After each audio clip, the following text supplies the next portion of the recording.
बड़ा है। देख लो रामचंद्र जी को किसकी बात मानना पड़ी? कानून की। कानून की बात मानना पड़ी। वचन दिया है और जो वचन है वो आप लीजिए।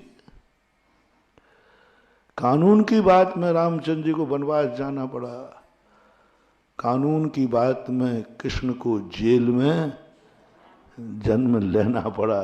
इतना बड़ा चक्रवर्ती जेल में कुछ नहीं है महानुभाव। कानून जिसके हाथ में है उससे बड़ी शक्ति दुनिया में कुछ हो नहीं सकती। प्रजा ने कह दिया ठीक है मैं चलूंगा तुम्हारे साथ। अब रामचंद्र जी घबरा गए।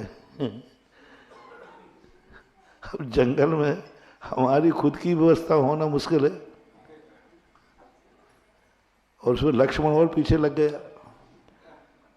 चलो पुरुष लग जाए तो लग जाए, एक जनाना सवारी और हो गई। 100 पुरुषों की यात्रा, इतनी परेशानी का, यदि एक जनाना सवारी हो तो आफत है। रामचंद्र जी ये कहते हैं जनाना सवारी, और बोलो जंगल में जो जितने कष्ट आए किसके कारण आए? जनाना सवारी से। यदि दोनों ही भाई होते ना तो इतना नहीं, वो जनाना सवारी ने गड़बड़ कर। एक जनाना सवारी और 2 महावीरों को संकट में डाल दिया। यही पांडवों का हो। 5 पांडवों को वनवास हो जाता तो कोई बात नहीं थी, लेकिन एक जनाना सवारी थी द्रौपदी। द्रौपदी जनाना सवारी ने अपहरण करके कहाँ धात की खंड में जाकर अपहरण करा दिया। समुद्र पार करना पड़ा, बचने की कोई गुंजाइश नहीं थी पांडवों की, मात्र एक जनाना सवारी कर। ये 3 चीजें, जर जोरू और जमीन, ये 3 चीजें ऐसी है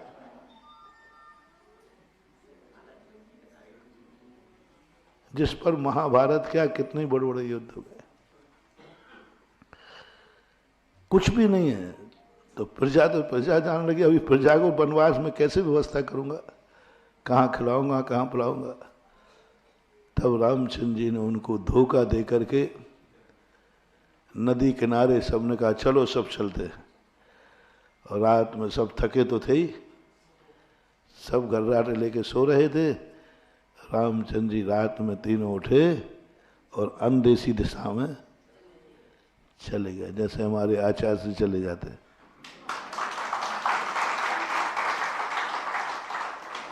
कोई मतलब नहीं, पूछे पाछे नहीं, इतने भटकते हमारे आचार्य श्री। तो हम लोग कहते महाराज जी देखो पहले पूछ लेते तो भटकते तो नहीं। बोले भटकने के तो मजा है। ऐसे भटक जाते हैं कई बार। सन 1981 में पूज्य गुरुदेव ऐसे ही चल पड़े, किसी को नहीं बताया।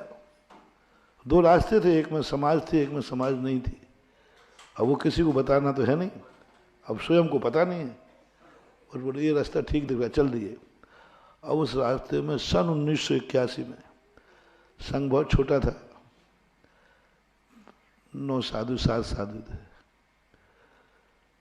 और 60 किलोमीटर तक कोई समाज नहीं।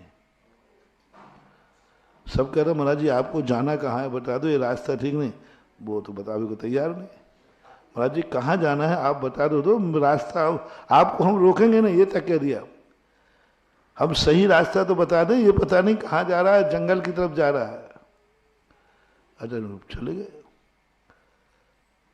अब जंगल, घनघोर जंगल, आदिवासियों का जंगल, हम उस समय क्षुल्लक थे।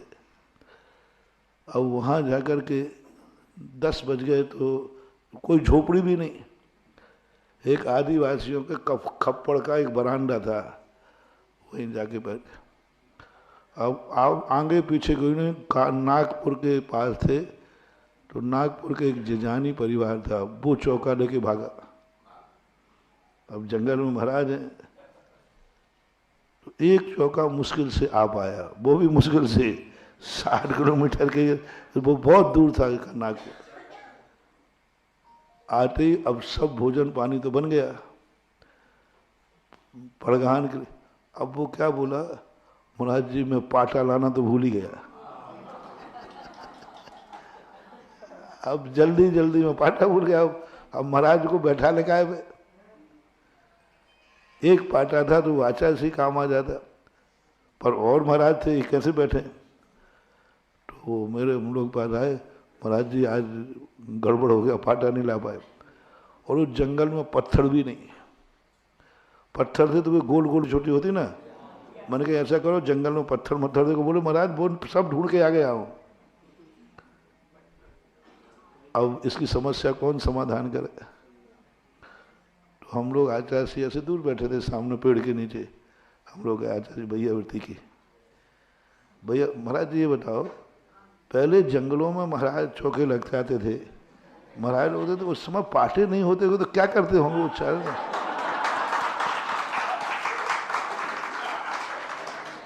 और आचार्य जी में पैर दबा रखो, सीधी पूछ नहीं सकते हो, तो बोले क्या करते होंगे उस समय। सो आचार्य जी ने क्या किया, वही मिट्टी रखी थी, मिट्टी ऐसी मिट्टी उठाई इतनी सी, और बोले ये हो गया ना उच्चासन।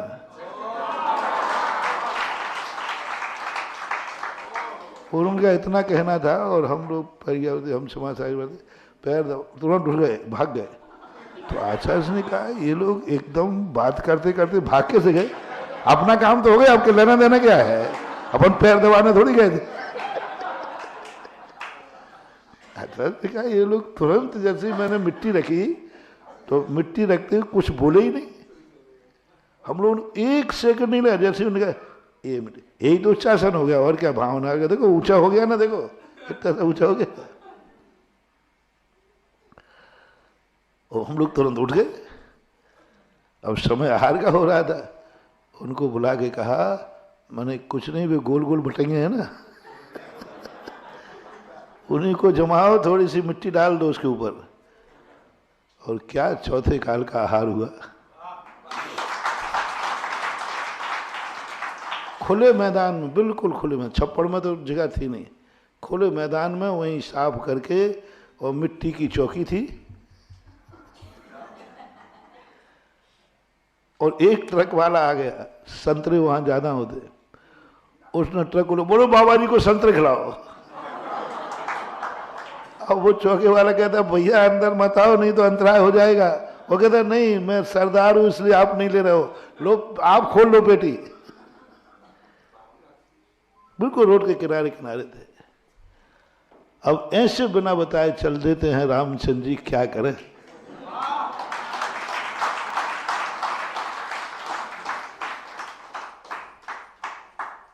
एक बार आहार करके ही चल दिया।